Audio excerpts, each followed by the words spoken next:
ඔවුන් තමන් හා සමග සිටින පිණිස. To be with him.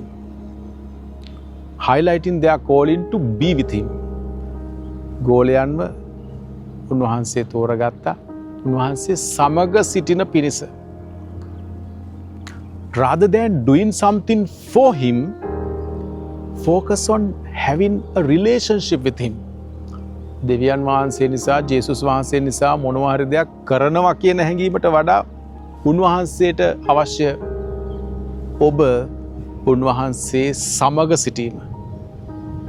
ඇත්තටම ඔබ උන්වහන්සේත් එක්කද දවස ගත කරන්නේ? එහෙම නෙමෙයි නං. අද හිතට ගන්න කරන හැමදේම උන්වහන්සේත් සමග කරන්න. උන්වහන්සේව සිහියේ තබාගෙන කරන්න. ජේසුස් වේටයි.